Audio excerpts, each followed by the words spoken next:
we've assembled all our ingredients here for another batch of bread dough. We have pre-measured our flour. And back we have our mixing implements.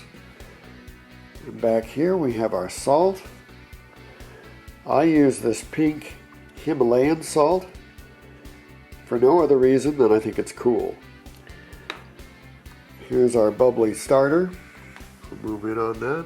Looks like it's ready to go. And back here we have our water. And we will start mixing all that up. Okay, so I'll be with you in a second.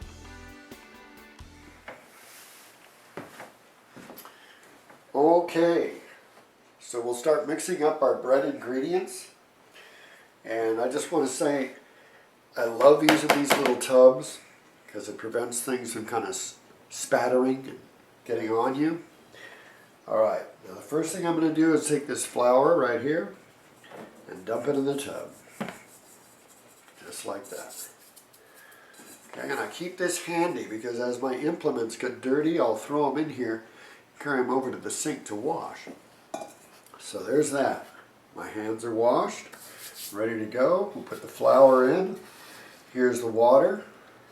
And we'll just dump that right in there, just like that.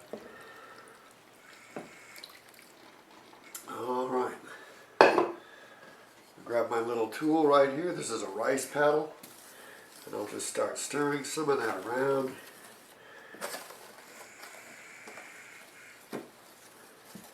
And letting it absorb all the water. Just like that.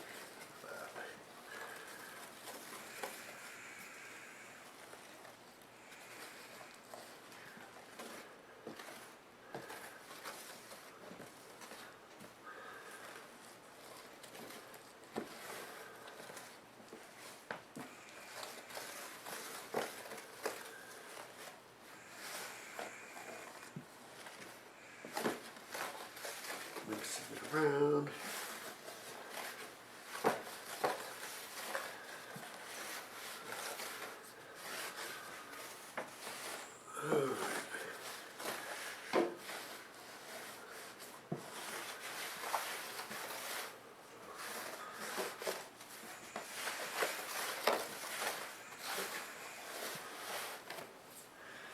Okay, I'll haul one of these tools out.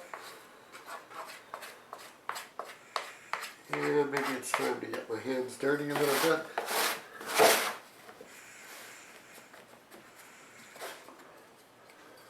Put that one over there.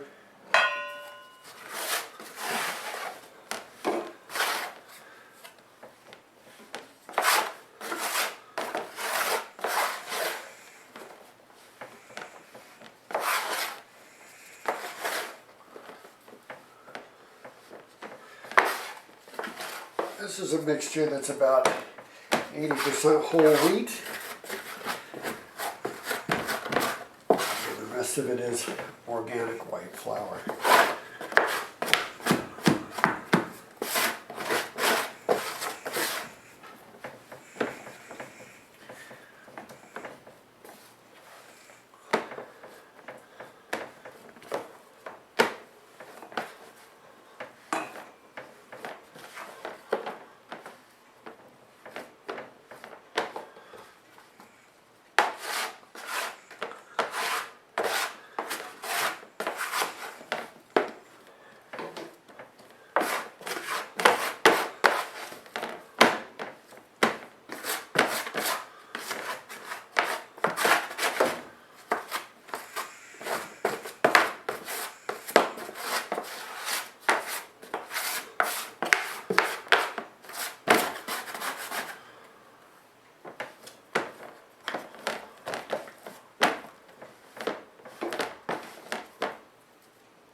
So I can see that there's one tool that I forgot to get out here. And I'm going to go get that real quick. My little spray gun. right back.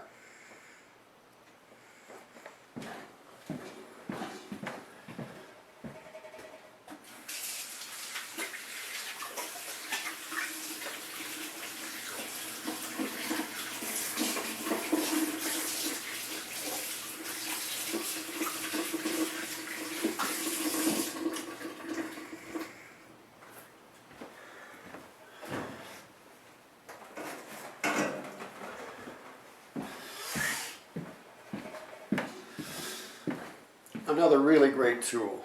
This is made of food grade plastic. It just, yeah, it was an epiphany, man.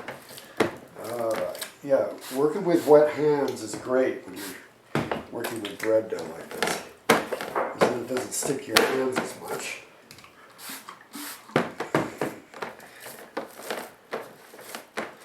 Yeah, that's what we want.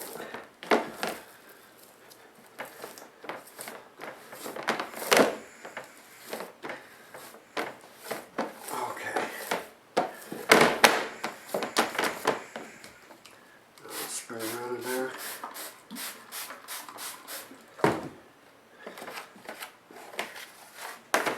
All right. We all our little bits over to the mound. So what we've done, we've wetted our flour. And when you start to do that, starts to develop the gluten proteins in the flour. And what the gluten does, as you develop it, is creates a matrix that can hold the gas bubbles, which are the byproduct of fermentation. And if it holds it well enough, it'll act like a balloon and expand and hold those air bubbles inside. You don't want them to burst out of the outer membrane.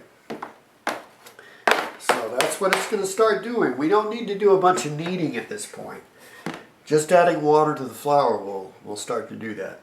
And since this is primarily whole wheat, we're just going to let it rest here. We call that auto-lease. It's going to auto-lease for about, I don't know, half hour, 45 minutes. And then we will come back and add the salt and the starter and really start getting things going. We don't add the salt now because that tends to pull moisture out of food. And what we want right now, adding the water to the whole wheat flour, we want it to absorb as much moisture as possible. I mean, we want to, the whole wheat has a lot of the bran and the hull and all that stuff. We want to soften all those things so that by the time we add all of the yeast and the bacteria, it's all softened so they can go right to work and start eating and metabolizing that stuff. So we'll let that rest here, give it a few sprays like that, and put my lid on, and that's it for now, and we'll be back in about a half hour, 45 minutes. Okay.